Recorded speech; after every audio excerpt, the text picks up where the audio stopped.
Hi everyone. I think we've probably got just about everyone into the room now, so we might get started. So thanks so much to everyone for joining us today. And I'd particularly like to welcome our three speakers today, which are Andrew Ward, Roberta Atherton and Lorraine Gordon, to today's webinar, Carbon Farming Support, Options for Engagement. I'm Rachel Clark and I'm the knowledge broker for carbon farming in the area with NRM Regions Australia, the peak body for regional natural resource management organisations. I'd like to start today by acknowledging the traditional owners of the land I'm on today, the Narragain, Ngunnawal and the Ngambri people, as well as acknowledging the traditional owners of all the lands we're meeting on today. We thank you for your enduring care of country. I'd also like to thank Trish Kay from Collab Forge, who's helping out with tech support today. And just remind people to put themselves on mute unless they're a speaker, and also to change your on-screen names to contain your name and your organisation if relevant. Today's webinar, Carbon Farming Support Options for Engagement, came about because we had feedback from lots of people working in natural resource management that farmers are interested in opportunities to participate in carbon farming that go beyond the typical project developer carbon and farmer relationship. Farmers are looking for ways that they can work more transparently and collaboratively with peers, as well as for options that can make it more economically viable to get involved. As regional NRM organisations, we're also exploring different models for supporting participation and engaging with the carbon farming market in ways that can deliver optimised outcomes for farmers, communities and landscapes. So speaking today, we have Andrew Ward from Regen Farmers Mutual, Roberta Atherton from the Carbon Farming Foundation and Lorraine Gordon from the Regenerative Agriculture Alliance at Southern Cross University. All our speakers are working with farmers participating in carbon farming, but they're all doing so in slightly different ways. So I'm really looking forward to hearing them and then having a good discussion about how these different models might help us to both increase participation in carbon farming and achieve additional social, cultural, economic and environmental benefits at a regional scale, which is what we as regional NRM organisations are all about. Each of our speakers will have 10 minutes to speak, and then we'll have time for about 20 minutes of discussion before we wrap up. Since we are just running a short session today, we won't have time for live questions. So if you do have a question, please put it into the chat as we go through. And we'll get through as many as possible at the discussion at the end. Also, you'll have noted that we are recording the webinar, so we'll be able to make it available to people for sharing later on. So without further ado, I'll introduce our first speaker, Andrew Ward from Regen Farmers Mutual. So Andrew Ward, or Wardy, is the Managing Director of Regen Farmers Mutual. He has extensive experience in cooperative and mutual enterprises, community wealth building and regenerative agriculture. Regen Farmers Mutual is a farmer-owned mutual that provides tech support, financing and transaction processes that enable farmers to work together to optimise environmental outcomes and reduce transaction costs. So I'll now hand over to Wardy to tell the Regen Farmers Mutual story. Thanks very much. Thank you, Rachel. Really appreciate this opportunity. It's nice to see some NRM colleagues here from SQL. Don't worry, you'll get a shout out in a second. I might just move all your pretty faces to the edge. So yes, I'm today talking to you from Awabakal country, otherwise known as Arimba, on the central coast of New South Wales, about Regen Farmers Mutual. We're good for the farm and good for the farmer.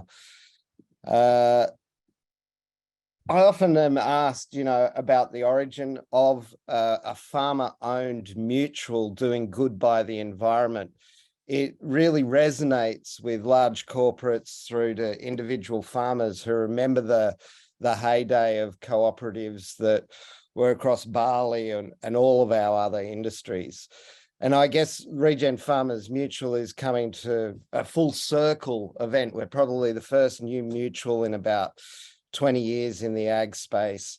And unlike a cooperative like CBH, where the members are understanding what infrastructure they're sharing and co-owning and utilising to get to market, it's very easy for CBH members to see the silos and the sidings and the trains of the mutual's infrastructure. What we have as a environmental markets broker and single desk and point of cooperation for farmers is really three levels of different infrastructure. And it's not the same as a silo, a siding, or a train in that it's not as tangible, but it's equally as important. So the first layer of our infrastructure is around advice and processes.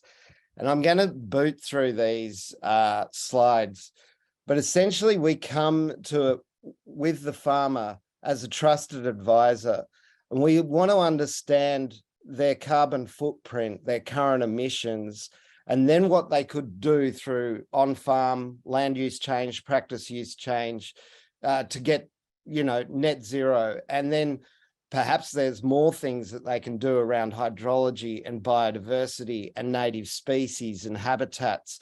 And so all of that becomes a learning process that results in a farm plan and a farmer making an educated decision about what should be involved with their whole business through this, financialization of environmental assets, which just didn't exist a little while ago.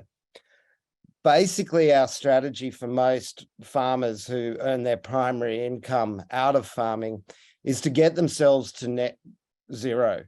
And then recognizing that the supply chains that their commodities, when they leave the farm, go into, are now having to report on scope 3 emissions. And scope 3 emissions are a fancy way of saying the emissions of your supply chain. So these big companies are now having to report on the emissions of their supply chain, which means the commodities coming off farms and into those supply chains are either adding to the carbon balance sheet or taking away from the carbon balance sheet of these supply chains. So these supply chains are, going to start penalizing farmers that are bringing in emissions intensive commodities. And on the same hand, they're going to reward farmers and incentivize farmers to bring in carbon neutral or commodities plus carbon. And we think once the farmer has sorted out their own net zero position and the net zero position of the commodities leaving their farm, well, that's net and inset. And then there's the opportunity to offset, which means, selling through the ERF to polluters who have a legislated requirement. And I kind of think it's better as a strategy for farmers that we do it with the offsets last, and we feed ourselves and our supply chains that we rely on first. Because the law of supply and demand says by the time we get around to selling it to those polluters, it'll be worth far more in the market, and they're a compulsory buyer. Whereas if we sell to the polluters now, our supply chains that we rely on and maybe our own farms, we're going to be needing to buy it back more expensively. So farm advice is very important. Likewise, what we recognize is that, these assets, environmental assets, koalas and trees and carbon and biodiversity and water, they don't leave the farm. In fact, they're represented by data. And it's that ability for everybody to trust that data, which is ultimately important to selling credible environmental outcomes. And so you aren't selling the koala in the tree to the person in O'Connell Street. You're selling the data that says there's a koala in that tree and that tree lives in this paddock and this paddock is represented by my digital twin.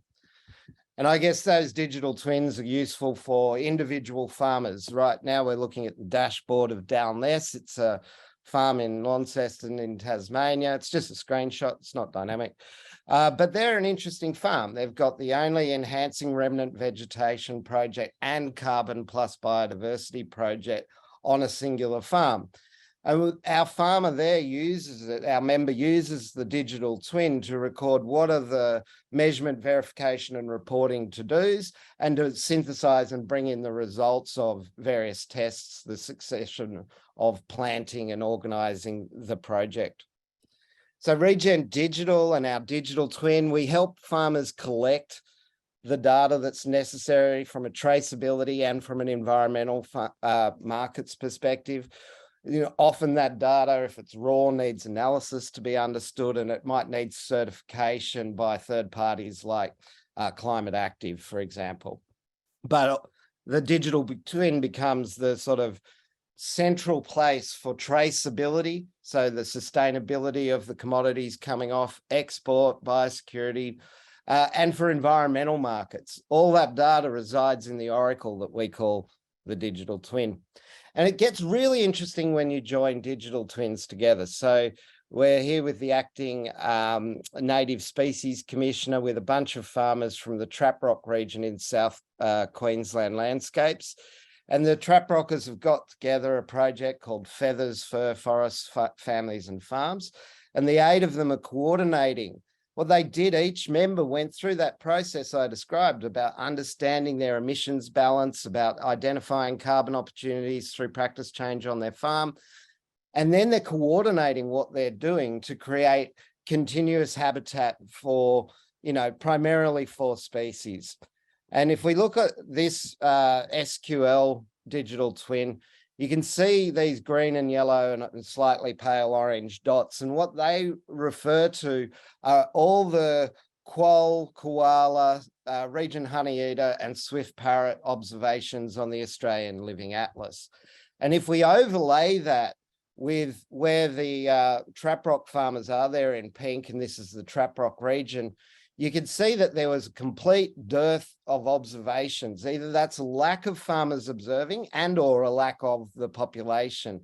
And what our hope with this Traprockers project is that we can make connectivity between Pikes Creek and Sundown National Park and these farmers and actually create the habitat that supports these endangered species and get rewarded for those farmers taking those management actions.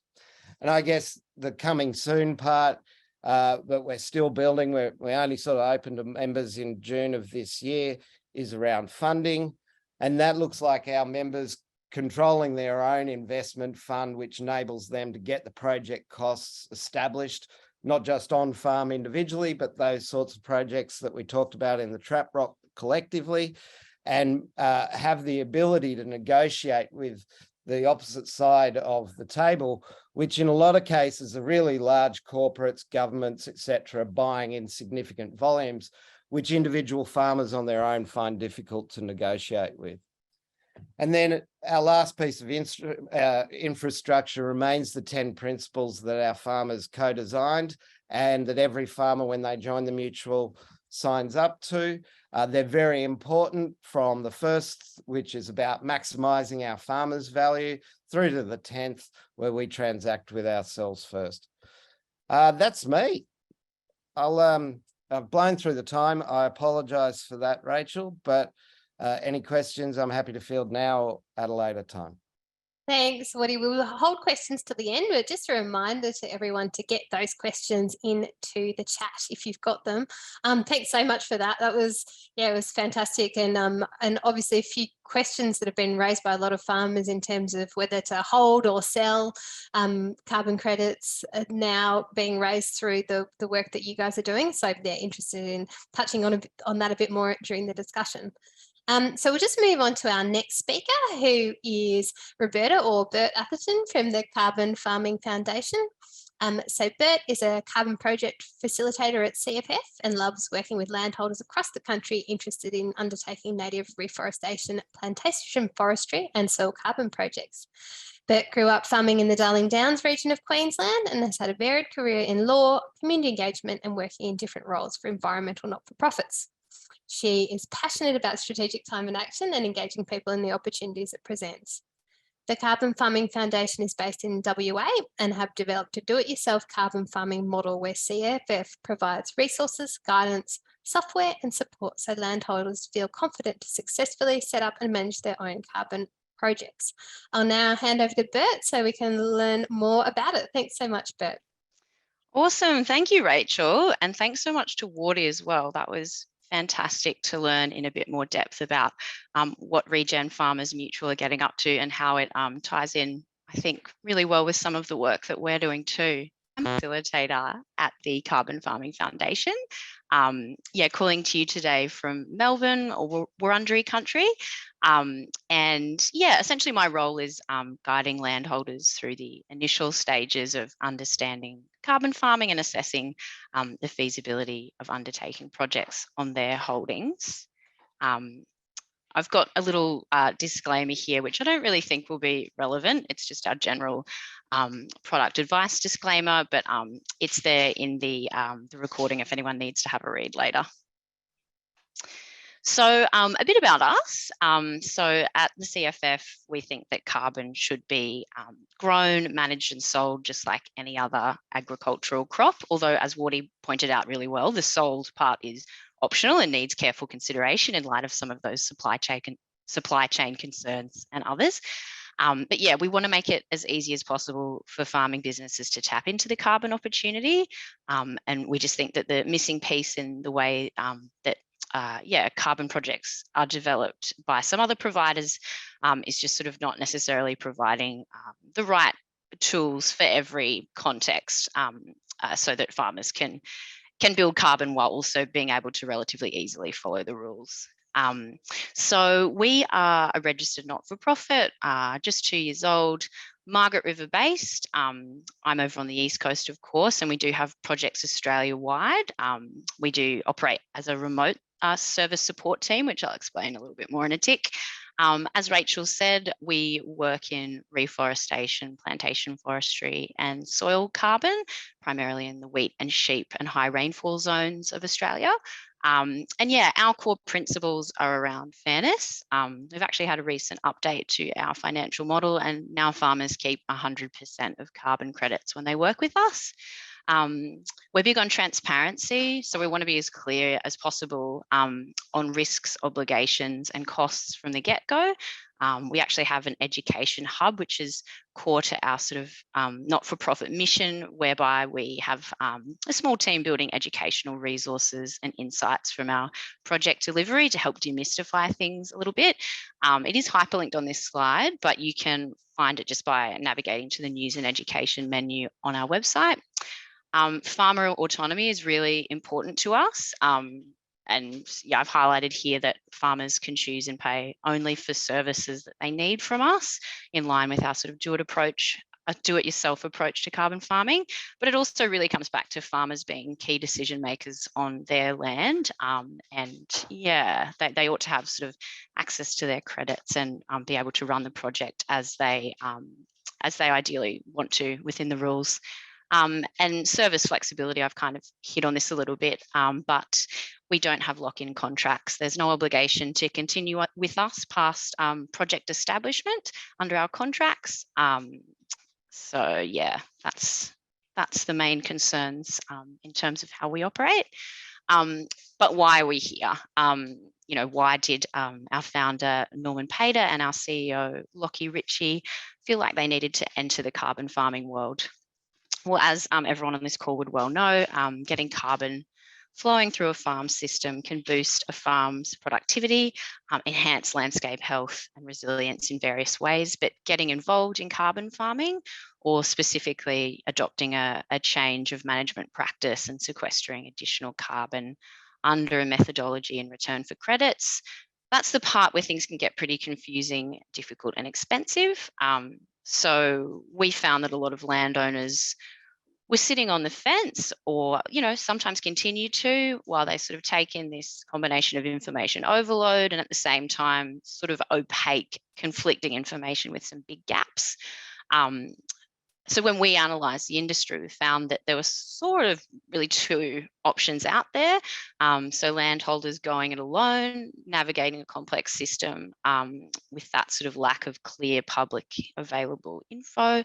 At the other end of the spectrum, there's the carbon developer full service model, where there's less sort of landholder input and control, long-term contractual relationships, big chunks of credits being taken in return for services, and reduced returns and smaller landholders being sort of locked out of the game unless they have the opportunity to aggregate together.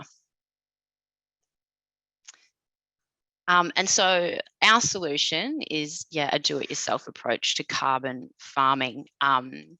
So in order to achieve our purpose and get as many landholders taking up the opportunity as would like to, our DIY approach means that we're providing resources, guidance, software and services that landowners need to feel confident to set up and successfully manage their carbon crops. So we strip things down into a step-by-step process, providing resources and support for project duration, and landholders choose the services they need in a pay-as-you-go model. I'll talk on the next slide about the role of local partners in our model, which is generally quite crucial to its success. And yeah, so we used to take a small chunk of credits in return for essentially our IP and the resources we provide as part of the do-it-yourself concept. But we were getting some continual feedback from our customers who really wanted to come away with the full yield of their carbon crop, and just have more options in terms of holding, trading, or retiring credits for carbon neutrality. And so now we charge a little bit more for our setup and ongoing services in order to fund our work, and farmers hold on to all of their credits. But we're also working on finance options with partners to ensure that this doesn't lock farmers with viable projects out of the game, or doesn't lock as few as possible out of the game. And it's just probably worth me reiterating that as a registered not-for-profit, all funds that come into the organisation go back to helping Australian farmers grow carbon crops. So our delivery model is a three-way partnership, generally speaking. And this slide, I guess, relates specifically to project registration and establishment, so the initial phase of getting a project set up.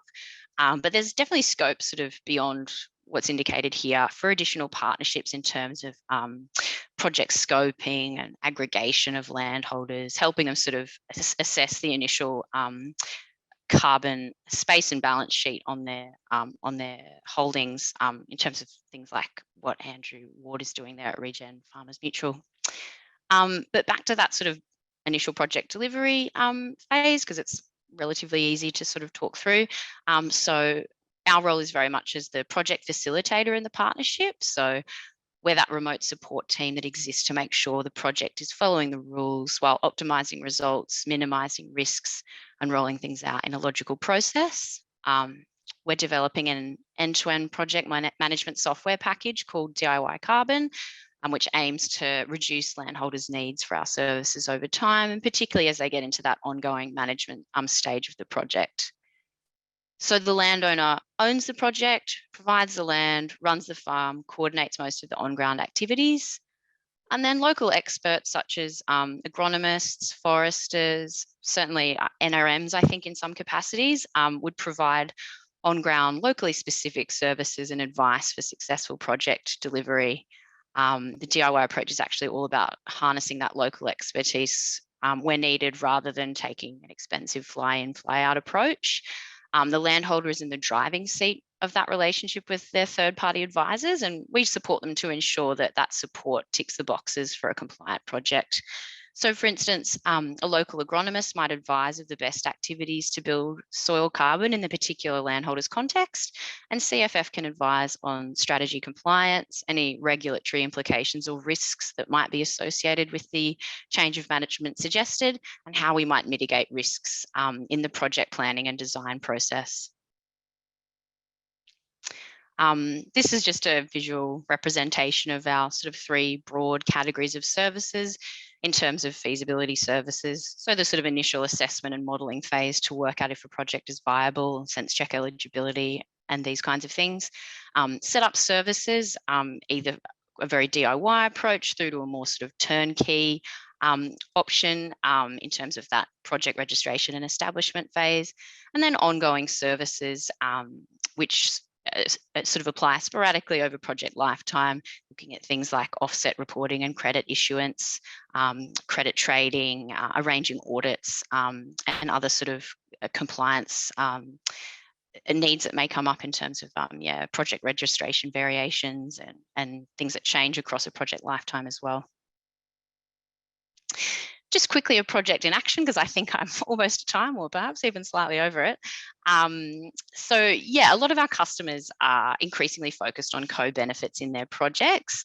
We're seeing, just increasing interest in things like the ACU Plus methods, or the different programs that varying levels of governments have in terms of providing funding and other support for carbon sequestration, as well as enhancing biodiversity and other environmental outcomes. Yeah, our approach is very much about strategic integration of carbon farming into farming operations. And so restoration of ecosystems and just generally sort of benefiting the landscape tend to be quite important concerns for a lot of our customers.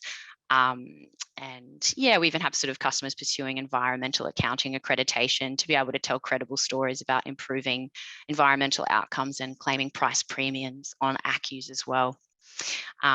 But yeah, here's just a snapshot of our project with Pro10, Australia's leading broiler chicken provider. And yeah, just kind of highlighting, I suppose, our role there in terms of helping them assess the opportunity, connecting them with local forestry specialists and supporting them to deliver a compliant project. Just a few of our happy customers here. And that's pretty much it from me. And I can actually stop sharing myself this time, Rachel. You don't have to do it. Thank you. Fantastic. Thanks so much, Bet. That was really interesting. I've definitely got some more questions about who you were working with in terms of your species selection for some of your more biodiverse plantings and so on. So yeah, Awesome. looking forward to hearing more about that during the chat. So just a reminder to everyone to pop your questions into the chat as they come to you. We've got a couple. And our final speaker for today is Lorraine Gordon from the Regenerative Agriculture Alliance based out of Southern Cross University in New South Wales. Lorraine is the founder of the Alliance, and as Director of Strategic Projects at Southern Cross University, Lorraine acts as a conduit between industry and research, delivering sustainable and regenerative agriculture solutions across Australia. Lorraine is also a beef cattle and carbon farmer at Ebor on the New England Tablelands and was awarded the 2018 Rural Community Leader of the Year for Australia Award.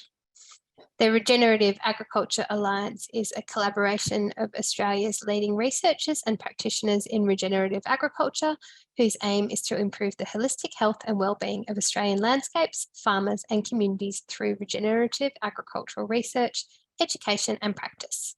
The RAA is focused on cooperative and collaborative carbon farming opportunities and is also co-leading the collaborative Northern Rivers Net Zero project. Thank you so much for joining us, Lorraine. Thanks, Rachel, and thank you for that very long introduction. Hello, everyone. Look, I'm actually talking to you today from a couple of different hats, and yes, that's some of them, but perhaps in this regard, it's probably from the Farming Together program aspects and actually being a carbon farmer myself. So for those that don't know me, I am a registered carbon farmer from Ebor in northern New South Wales. So I'm registered with the ERF. And I think it's through probably the eyes of having done this myself. So I haven't gone down the path of using an aggregator. Yes, I do have consultants that advise me, but I've wanted to go down this path by myself. So I can learn, make the mistakes for other farmers and be able to share that knowledge. But also, to be quite frank, I don't really like sharing the potential profits, which I believe can come out of being a successful carbon farmer. So they were the sort of two motivations for going it alone. When I look at the various steps in carbon farming, and these green ones are basically where my farm is up to, I think I'll just have a quick chat about where I see some of the barriers and where I see some of the benefits on having some sort of collaboration in going down this path. I haven't had that. I have got a group of supportive people around me, but I can see from having done it on my own, the benefits that would unfold by having a collaboration of some sort. And that may well be like this great model, the CFF model, which I think is absolutely fantastic, by the way. And thanks for actually sharing that with us. And Lockie Ritchie, good on you for getting this one up, because it is a really good model. So some of the barriers is really for farmers is that lack of knowledge and the complexity of carbon farming rules and processes and all of the misinformation, I guess, that's out there. It almost gets thrown in the too hard basket. I'll wait for that until the neighbour does it and see how that pans out for him. So that is definitely a barrier. The paperwork and the administration in setting up a project is another barrier for sure. And in many cases, it's lack of viable scale. It just doesn't, to go out on your own and do it, you know, you need a minimum of 400 hectares under no, I'm talking soil carbon, I should have said that, but under a soil carbon project to go on your own, you'd probably need around that 400 hectares to make it viable. And of course, all the costs in measuring soil carbon and auditing and reporting and so forth. However, I think there's some real benefits in the bargaining power that it can bring down the track. And I think Wardy's group is very focused on that. Definitely co-benefits around biodiversity, erosion control, flood mitigation. You know, the co-benefits are huge of having a collaborative group. And, you know, under the auspice of an NRM is just a fantastic model in my eyes. The marketing opportunity from being able to tell a provenance story is huge. And of course, the social benefits of that peer support and sense of community and walking on this, what is relatively a new path for farmers, walking it together and learning together. So it makes it somewhat less scary. I particularly, if I break down these stages, I think that initial assessment and appraisal, that can take part as a group under the auspice of an NRM, and a group can then have those questions flagged and aired and really nut out, is that individual farmer or that farming family suitable to start a carbon project in the first place? And so I think ironing some of those things out as a group and answering those questions as a group or a collaboration is a really good idea.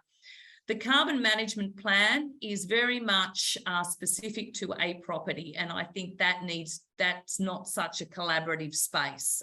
That's really a plan that suits that family, that farm, and what they want to, you know, what process or what new management technique do they want to implement on their farm. However, you can talk about the various types of new management techniques as a group that might suit the area. Registering with the government, again, that's very administrational and that's very individual farm based, so not such a collaborative space perhaps.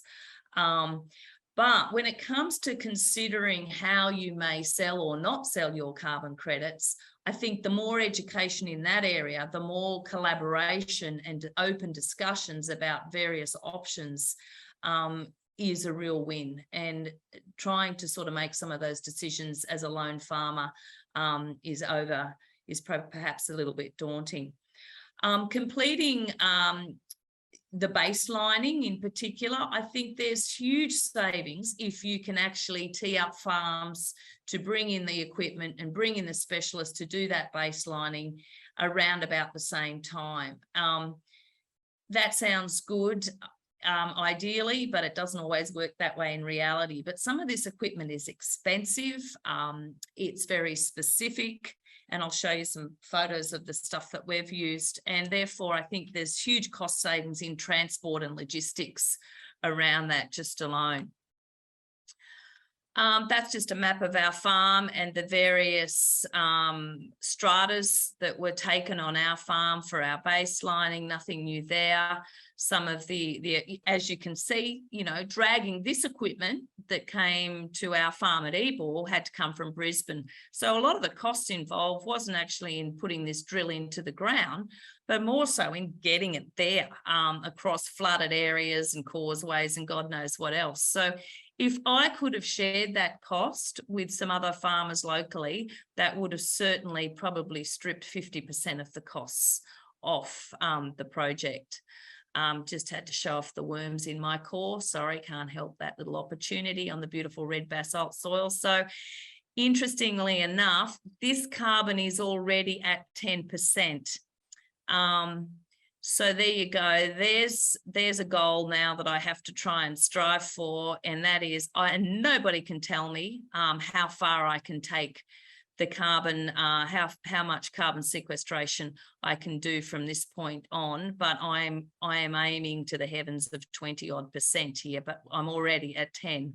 So it's going to be a really interesting project, even from a research perspective. Yeah, that's just happy people in the field. Now, if we look at this is where I think is worth a bit of a conversation when we talk about collaborative carbon farming. Here's all our options for realising value.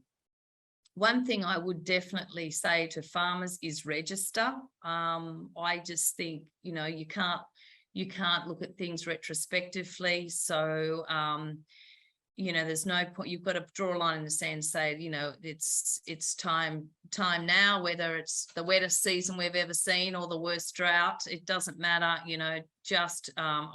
that's my personal experiences. I think you should register. We have a very robust system in Australia when it comes to our ERF, and they're constantly tweaking it and making it better.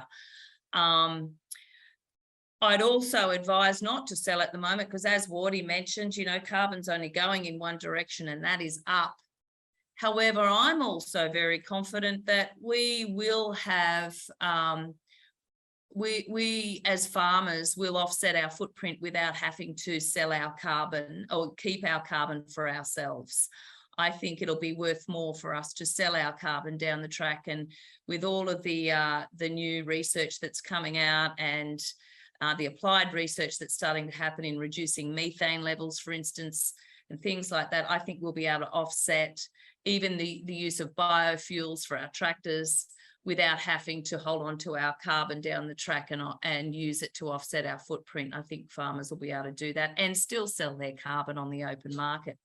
So, of course, you've got options of selling to the government, or you've got options of selling to the corporate world, or a bit of both. And no one needs to make those decisions now, because, like I said, it'll be worth more down the track. So just let's focus on sequestering the carbon in the first place. And I think it's a bit of a furphy that, I hear this from farmers all the time, that, oh, what if I don't make any carbon? Well, you're not locked into anything to have to sell it. So don't, let's worry about that at the time. The fact is, whatever happens, you're working towards increasing not only your carbon, but that means you're increasing your productivity of your farm at the same time. So whether you choose to sell or not sell is really secondary from my point of view. But, you're not, if you don't sign forward contracts, which I'd strongly advise not to do, then you don't have to sell. You may decide to take a measurement the next year and see how it looks then, because you've had a rotten climatic event or something of such. I do think there's a lot of scope for selling your accus, with that full history of flora and fauna of the farm. So it's the holistic picture of that farm, and that whole concept of carbon plus, you're including biodiversity credits and offsets, or including other aspects to what, you're promoting with your natural assets of your farm. And of course, now that we have mixed methods, I call it mixed methods anyway, coming out, I believe early February, you'll be able to, pick certain areas of your farm that you might put a soil carbon project under this bit, and you might put a biodiversity project under another section of your farm. So there's all sorts of options. So I guess the message here is not to do anything rash, and just focus on sequestering the carbon. And again, looking at all of these options, discussing all of these options within a group that is supportive, that has knowledge, that shares knowledge in some sort of collaboration, just makes absolute sense to me. And that may well just be a loose arrangement, like a collaboration. It could be, or it could be a co-op down the track. You don't need to worry about that so much. It really depends on what that group's wanting to achieve. Talking about working with NRMs and adding other aspects to the picture, we have 168 springs on our farm. but we also, through those springs, feed some mighty big rivers, which includes the Macleay, the Clarence, the Bellinger. And so I'm really focused, knowing that this may well be the wettest year on record, that following this could be, well, the driest years to come. And so I want to ensure that all of those springs keep running. So I'm working hand in hand with local land services to fence off some of those key spring heads, because in our case, we'll take up to 1,000 steers across a paddock, and I'm really concerned about compaction of spring heads. So there's all sorts of opportunities that you can work in collaboration, as well as carbon farming. There's all of the biodiversity and the protecting of those landscapes, working with the NRM groups. Look, that's just a potential income. Disclaimer is there. I would be looking at my first trade at around 1.5 million, and that's being very conservative on a 1% increase. So, it's, I guess the idea of this, and this is like very conservative figures here, is, it is worth going down this path for farmers. They can easily blow what it will cost them in baselining. And let me tell you, it's not anywhere near as much as they think to set up a carbon project. They'd spend that on a fence line. They'd spend that on a new tractor. In fact, they'd spend more on a new tractor than they would on a potential new enterprise for the farm. And that's what it is. So, I think it's really important to encourage farmers to walk together on this path and have a go. And the more knowledge, I think the biggest thing is that they just have had so much mixed information. And so an independent organisation such as the NRM sharing that information with farmers is critical. I bang on about this stuff all the time. That's what doesn't build carbon in the soil. No surprises there to most of the people on the screen, but I do like to put that slide in just so we're clear. Don't bother going into a carbon project if you do any of those sorts of things on your farm. And that's me done. I'll stop sharing so we can have lots of lovely questions. Fantastic. Thanks so much, Lorraine. And thanks to all our panellists for their very thought-provoking presentations. So we'll go to questions now, and just remind to everyone that you can still put a question into the chat if you have one. So the first question I'm going to go to is from Kate Forrest, and this is a question to all the panellists. So how long do you estimate before supply chains start to enforce their need for carbon neutrality reporting from farmers? Who'd like to take that one? Lorraine's unmuted and ready to go. I'm unmuted, I'm ready to go. I would estimate within the next 2 years max. Right. It's pretty so soon we will then. be forced pretty soon. We will be forced to address this issue. Yeah. Yep. Does anyone else have a different view? I think that they're all by June 30 in the US reporting companies. They have to report their feasible plan at the June 30 coming, and that means they'll be implemented the following June. So I reckon Lorraine's probably right, but everything that I'm hearing is it's much faster than anybody's appreciating. Yeah. Yeah, right. Is that accord with you, Bert? Yeah, look, I wouldn't have too much to add to that. I couldn't speak to when it will be enforced, but we're certainly seeing a lot of interest in terms of companies trying to figure out how to balance the carbon sheet within their supply chain. So that stacks up to me. Yeah, fantastic. So it's definitely coming and almost immediately. The next question we had is from Matt Dawson from North Central CMA.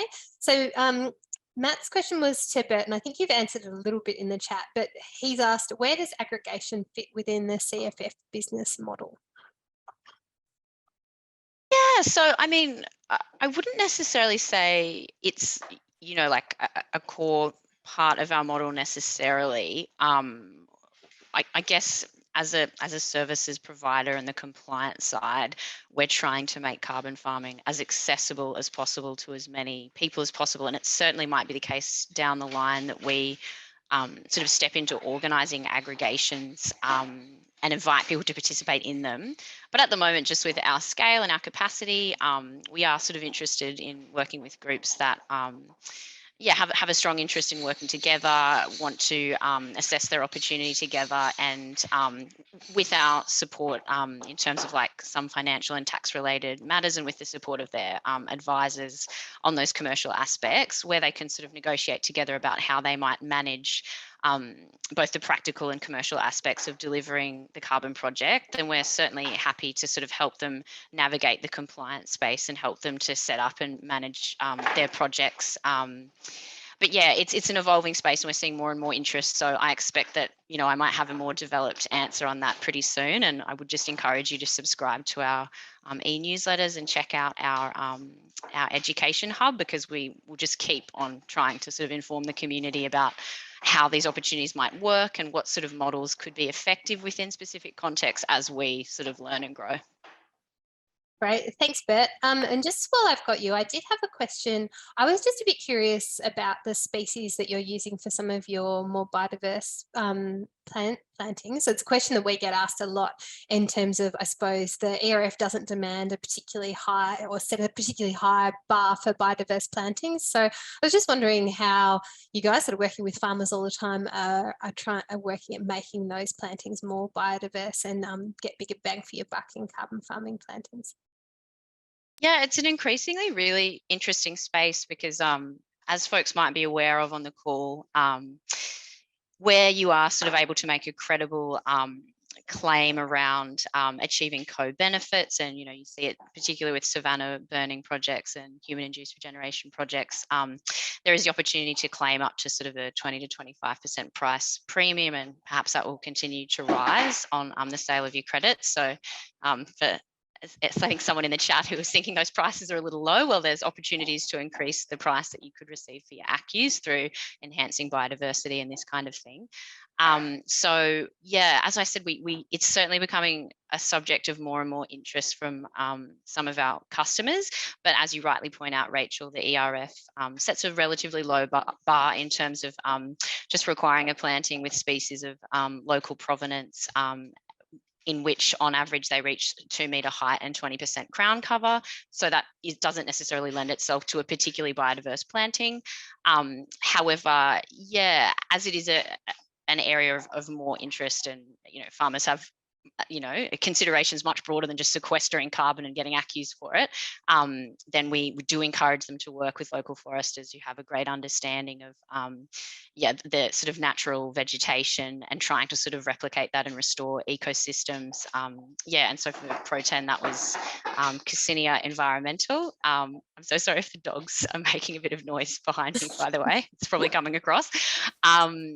But yes, we certainly do always encourage them to consider the opportunities around increasing biodiversity, whether that's through state-based programs where they can access funding, biodiversity, sort of emerging environmental accounting opportunities, perhaps the new national biodiversity market as it is sort of scoped out and created.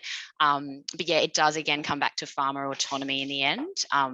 We want to help them to achieve the best outcome possible that also fits and strategically integrates within their operation. So I'm sorry if that was kind of a circular faffy answer. Did I answer okay? Yeah. Okay. Great, thanks for that. But Woody, did you want to comment on that as well in terms of the work that you guys are doing? Sure. I mean, very specifically that property down there in Tasmania and the native species selection that they went through for their ERV and C+B project was farmer-led. And so they were very concerned to have the ecology right with the medium, the shrub, the tall growing. And the native seed collection and propagation that they were able to do is part of the sharing that they're putting into a landscape impact program in Tasmania. And so what we're doing at Trap Rock, which kind of answers the question Matt asked of Bert, but where I think CFF and Regen Farmers Mutual work is we're all for farmers to be their own project proponents and autonomous around carbon. But where we think things like hydrology and biodiversity go beyond the scale of a single farm and need multiple points of aggregation and coordination, And one of those in Tasmania that we're looking at in 2023 is not just about what can we do around hydrology, but also what can we do about native seed collection and propagation so that the plantations that we're putting in are fit for purpose and are aligning the pockets and providing employment opportunities for locals in that region, and aren't going to a nursery style, corporate nursery style, that might actually be 100 to 300 k's away from the site that they'll ultimately be growing in. So I think actually the point of aggregation, which is the difference between, say, Regen Farmers Mutual and you know, a farmer being their own carbon proponent, is that we aggregate people, and as we aggregate, we increase the scale of the asset that they'll cooperatively own. But those opportunities to cooperatively own a soil corer or a set of greenhouses and coordinate collection of native seed and propagate that, they're all the sorts of things that come into a landscape impact program, and that they're the sorts of things that we're really excited to see our members pulling together. Right, thanks so much for that.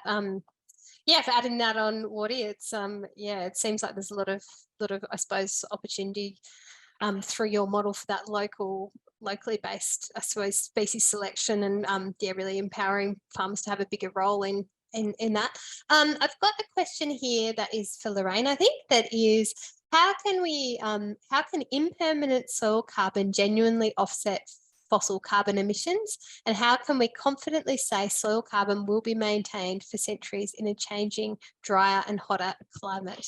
That's a good one for you to speak to. Thanks. Yeah, great. Thanks. Throw the technical one at me. Look, the fact of the matter, whoever asked that question, yeah, they have a point, but what we've got to remember is that carbon sequestration, as carbon is drawn down into the soil, it becomes fixed in the lower, deeper levels. So the reason why when we test, we go as deep as possible is because you want to be able to capture the most carbon that has stabilized in the ground. So yes, it does fluctuate at the higher levels, the 10 centimetre levels. It fluctuates with 10 to 30 centimetres really with the weather events. So very dry events or drought events, you're certainly going to see fluctuation, or heavy rain events. But the concept is to get it sequestering as deep into that soil profile as possible, because that's where you're going to get payment for. So you need so yes, it can. I mean, nothing will replace them, not those big emitters. If they stopped emitting in the first place, that would be the best benefit we could hope for, but that's obviously not going to happen. And for instance, airline companies can't really do that. They can't sequester carbon. Farmers can, and land managers can. So yes, one does offset the other once it's stabilized, and it does stabilize, and it can keep going. You know, it's not going to get locked at a certain stage. It can just keep going into some very deep soil profiles. I was just going to say, Rachel, while I've got the opportunity and I've got my mic off, that we've been working very closely on a collaborative carbon farming guidebook, which is and that's been done with AgriFutures, UTS, Southern Cross University, Sydney University and UNSW, and also it was with a whole bunch of different farmers. Wardy's been involved with this one as well. That guidebook is due to come out early next year and will sit on the Farming Together website. So people, NRMs and those that are interested in looking at how, you know, we can go about collaborative carbon farming arrangements, will be able to use that as a really good source. And there'll be all sorts of different areas that they can go into to get information. So look out for that. It should come out early next year. It's a really good project, if I say so myself. If you say so yourself. Thanks very much for that sneaky plug and answer that question, Lorraine.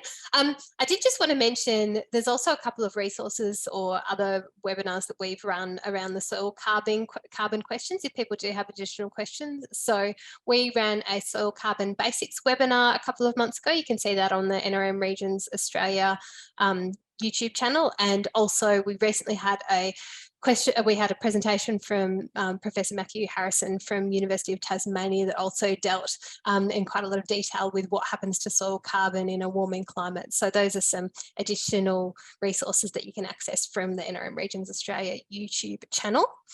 We are almost out of time, so I had one last question that I would like to ask to the panel, which is, how do you think we can get even more positive outcomes from carbon farming at a regional scale? And anyone's welcome to kick off that, that answer. Lorraine, you're unmuted, so why don't you go first, and then we'll go to Wardy and Bert. I think you guys are the key, to be honest. I think that's what NRMs do. You know, they work in bioregions, they work at a regional level. They know all of the farmers, they can bring them together and have these conversations. They're independent of somebody trying to sell the farmers something or flog something to them. So they've already got that respect. And I just think it's, you know, it's a fabulous project for our NRMs to be able to run with this. So I think you guys are the key, to be honest. Oh, thanks very much. Lorraine, Wardy, did you have anything to add to that about what you're seeing through your work? Yeah, the NRMs are vitally important. It's sitting within SQL, for example, has been a whole bunch of GIS and local ecological information that the farmers don't have access, that the Commonwealth and state governments don't have access to. So there's this really specific context related GIS information that helps farmers inform decisions and helps transactions come together.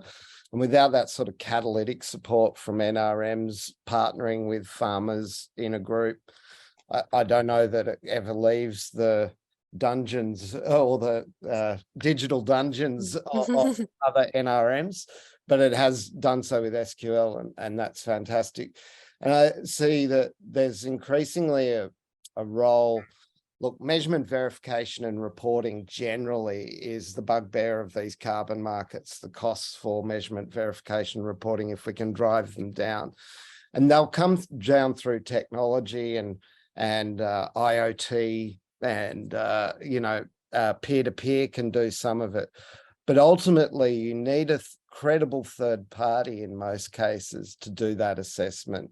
And I think what NRMs are able to do, being the scientific center of gravity for their bioregional ecosystem, is play a huge role in the MVR component and a huge catalytic role in supporting farmers as they get a hold of this information. So right. NRMs are vitally important. Oh, thanks, Wardy. Bert, did you have any final thoughts before we go to close the webinar that you want to share? Oh, I think the key things have been hit on there: education, collaboration, word of mouth, improving technology and better process to make things cheaper. Thanks. No, honestly, thanks to everyone for the incredible work you're all doing. It's wonderful to hear about it. Wonderful to get the questions from everyone, and hope to stay in touch. Oh, thanks so much, Bert. And thanks everyone for joining us today, particularly our fantastic presenters. If you'd like to get in touch and hear more about the role regional NRM organisations are playing in carbon farming, you can visit our Knowledge Hub, and I'll just get Trisha's going to stick a few links up in the chat for me now. So that's nrmregionsaustralia.com.au and knowledge banks. Or you can contact me. My email will also go into the chat. It's just rachelc@nrmregionsaustralia.com.au. And finally, I do have a survey. So if you do have time, please fill that in. It just helps us to tailor our webinars in the future. If you're interested in other webinars we're hosting, please follow NRM Regions Australia on Eventbrite or check out our YouTube channel for videos of previous events. I think somebody's popped that into the chat as well. So thank you so much, everyone, for joining us. And yeah, we might leave it there. Thank you. Thanks, Rachel. Thanks, everyone. Thanks very much. Thanks, everyone. Thank you. Bye. Thanks, everyone.